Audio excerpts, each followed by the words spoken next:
ఈ మాట చదివిన ప్రతిసారి 3 years నుంచి నాకు ఏ మాట గుర్తొస్తుందంటే, మన పాస్టర్ గారు, మా మావయ్య గారు హాస్పిటల్లో ఉన్నప్పుడు జూలై 16th కదండి, జూలై 16th రాత్రి ఆయన మరణించారు కదా.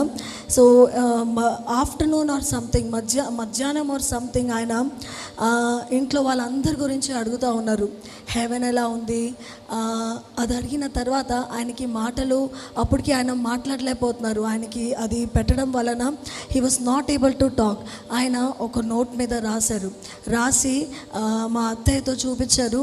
ఏంటంటే, మమ్మీ మా తల్లి ఎక్కడుంది, మా తల్లికి మీరు మెడిసిన్స్ అందించారా లేదా అని ఆయన మా అత్తయ్య గారితో అడిగారు. అంటే ఆ సిచ్యువేషన్లో ఉన్నప్పటికీ కూడా ఆయన ఎంతగానో బాధకి గురి అయినప్పటికీ కూడా ఆయన తల్లి బాధ్యతని ఆయన మర్చిపోలేదు. ఆ మాట ఆయన ఎందుకు పలికారంటే, ఆయన మేబీ ఆయన అనుకొని ఉంటారు, అలాగో నేను కొన్ని నిమిషాల్లో, కొన్ని గంటల్లో అందరినీ విడిచిపెట్టేసి వెళ్ళిపోతున్నాను కాబట్టి నా తల్లి బాధ్యత నేను నా భార్యకి అప్పగించాలనుకొని ఆయన ఆ ప్రశ్న అడిగి ఉంటారేమో అని నేను అనుకుంటాను. హల్లెలూయా. ఎంతగానో ఆయన ఎంత బాధలో ఉన్నప్పటికీ కూడా ఆ రెస్పాన్సిబిలిటీని ఆయన మర్చిపోలేదు.